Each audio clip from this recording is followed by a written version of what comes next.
Welcome back to the Sports News Analysis YouTube channel, where I'm always breaking down the hot sports topics of the day. My name is Mike. Be sure to check out my other videos and subscribe to my channel here on YouTube to get all of my videos delivered directly to you. I'm continuing my NFL playoffs previews and predictions with the Super Bowl XLVII to be played down in New Orleans at the Superdome between, of course, the Baltimore Ravens and the San Francisco 49ers. Both teams earn spots by winning their conference championship games on the road.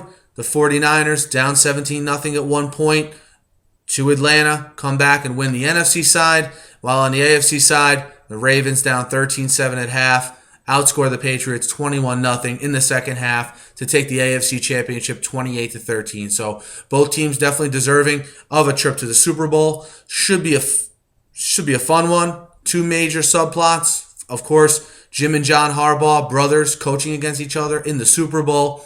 And, of course, Ray Lewis, the legendary linebacker, announces his retirement from the game after the season's over. His last game as a Raven will come in Super Bowl XLVII. So, definitely a lot to talk about. We're going to stick to previewing the game here on this particular video. And from the 49ers perspective, the 49ers come into this game having in the second half of the season added a completely new dimension to their offense in Colin Kaepernick. This kid has been great since he's taken over the reins, again, around mid-season from Alex Smith. Okay, he showed again in the conference championship game where Atlanta did a better job than Green Bay did bottling him up as far as Kaepernick taking down the ball and running goes.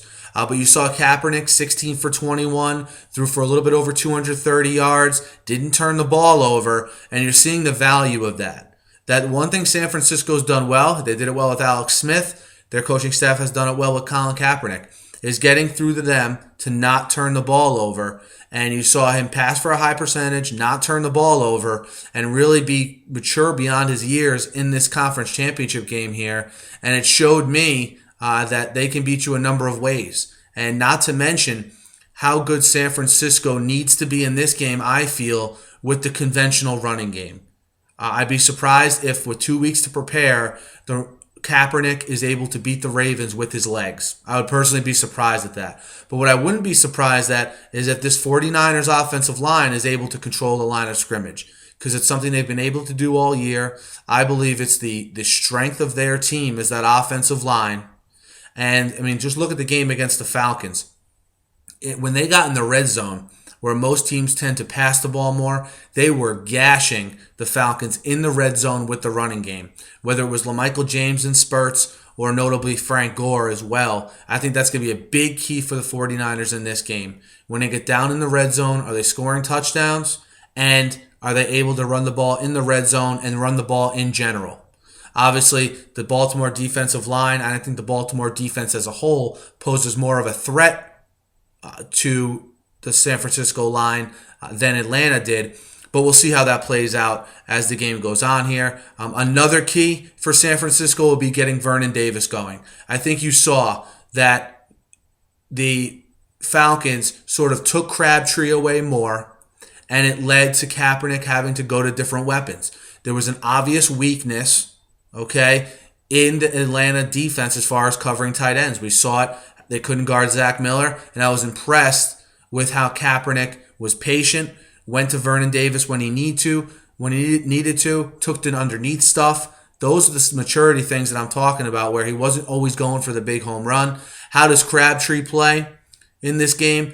How is Vernon Davis allowed to get open? I think those are going to be big issues in this game. Are they able to incorporate Randy Moss more down in the red zone? We'll see if they can do that. From a defensive perspective for San Francisco, I think something that they're going to have to do is twofold. One, find a way to guard Dennis Pitta in the middle of the field. Are they able to take away Joe Flacco's newly found tight end threat that has really emerged in this last half of the season and has really, I think, been the turning point in the Ravens passing game? Before it was thought, okay, he's either going to dump the ball to Ray Rice or he's going to go throw the ball down the field to one of these receivers.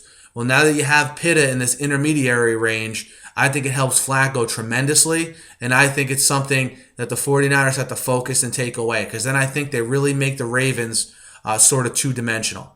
I don't look for the Ravens running game to be a big issue against the 49ers because no one's really been able to run against the 49ers all season. Okay? Another paramount thing I think for the 49ers defense to do is to get pressure on Joe Flacco. They were not able to really get a lot of pressure on Matt Ryan, and you saw Julio Jones and Roddy White really put up some good numbers against this 49ers secondary. The pass rush for the 49ers is the one thing I'm concerned about heading into this game, only because it's been absent the last month or so.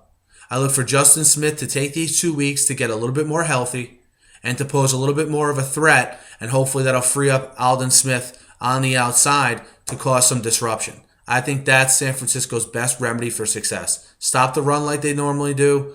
Focus some of their coverage on Pitta with those athletic linebackers they have, and disrupt Joe Flacco's rhythm when he goes deep.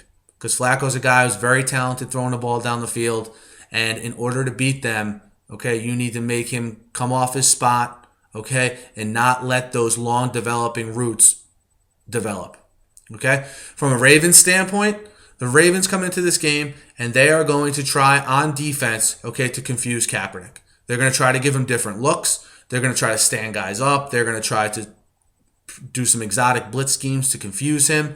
One thing they need to make sure of, though, if they do blitz, to make sure to have someone on contain on Kaepernick. Should he read the blitz? Should he make adjustments to the blitz? I look for them to try to do different things to confuse him again.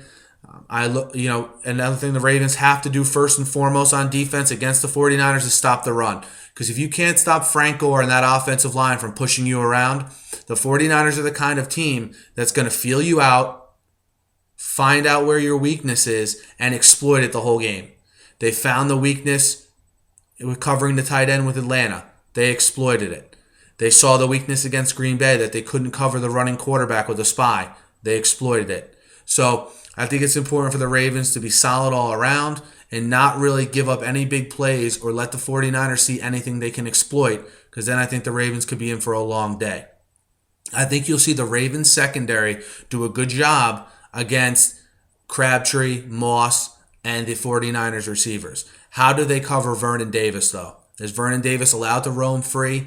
Do they have linebackers, Ellerbe, Lewis, whoever ends up on Vernon Davis, are they able to contain him? And, or is Vernon Davis getting loose for these first down passes in crucial spots? We'll see how that unfolds here. Again, that man-for-man matchup in the front seven between the San Francisco offensive line and the Baltimore defensive line, I think is going to be a crucial one to watch as well. On the offensive side of the ball, I look for Baltimore to play at a fast pace like they've done in the playoffs here while Jim Caldwell has been the offensive coordinator. I think that helps Joe Flacco get into a rhythm. I think it's helped him increase his pass percentage. I think it's led to less Joe Flacco mistakes in these games, and I think that's a good sort of strategy for them to use as a whole. They'll mix in Ray Rice where they can. I look for them to get Ray Rice involved sort of uniquely. I don't think the conventional let's run the ball between the tackles or run the ball outside with Ray Rice is going to be too successful against this San Francisco offensive line. Look for them to get him involved on swing passes, isolating him one-on-one on a linebacker, out in a route somewhere. Look for them to get him involved in different ways other than conventional ways if they're going to have success in this game, if Ray Rice is going to have success in this game. Can Torrey Smith get behind the San Francisco defense? Can the offensive line of Baltimore give him enough time, okay, to make those passes and to deliver those passes in a timely manner? I think that's a huge part of this game, is how do both offensive lines, okay, contain the other team's pass rush? And then on the flip side, which offensive line is able to muster some kind of running game? I think that's going to be a crucial turning point in the game. And again, a turning point for the Ravens as well. So I look for the Ravens to really focus on stopping the run first on defense. Offensively, look to get Ray Rice involved in some unique ways. And again, take their shots down the field like they've done here and been successful with. That's one thing Flacco is extremely good at. He's been limiting his turnovers. And again, Dennis Pitta is going to be, I think both tight ends will be a crucial part of this game, because they're sort of newer weapons that have been developed here by these quarterbacks in the last month. has taken some of these teams by surprise in the playoffs. They've been able to exploit teams with the use of their tight end. Who's able to match up better on which team's tight end, I think, is going to be a big part of this game as well. And I look, with all this said, I think this is going to be a fantastic Super Bowl because, to be honest, I think this is the most closely matched Super Bowl we've seen in a while. I kind of equate this game a lot to the Pittsburgh Green Bay Super Bowl from a couple years ago. On the Green Bay side, we saw a talented roster with an upstart quarterback, with some unknowns there as far as the Packers went. And on the Pittsburgh side, we had seasoned veterans, an older roster, a team with more experience, albeit the Steelers have a little bit more Super Bowl experience than the Ravens, but a team with experience. I look for this matchup to be very similar to that one. I like San Francisco -4 to beat the Ravens in Super Bowl 47. I just think the 49ers roster overall has been the most talented in the NFL for the last 2 years. Had it not been for some fumbled punts last year, I think they could win the Super Bowl last year as well. I think if you look at it and you don't get too crazy with the minutia, I'm not one that believes in, the Ravens are going to play better because it's Ray Lewis's last game. I think the Ravens are a very good team. I just think the 49ers roster as a whole is better. I think man for man, they're more talented. And I think Kaepernick is ready for this spot. I think if you're picking against the 49ers, you don't think for whatever reason Kaepernick is ready for this spot he's about to be put into. Because I don't think you can argue that everywhere else on the roster that the 49ers are better. So I think Kaepernick is ready. He showed me enough that I don't think this moment will be too big for him. So again, I like San Francisco -4 to win Super Bowl 47. Be sure to check out all of my other sports talk videos in the off season. I do sports talk videos on all sports, so be sure to subscribe to my page. Enjoy Super Bowl 47. Enjoy the last Sunday of NFL football. Thanks as always for listening to all my previews all season long, guys, and have a good day.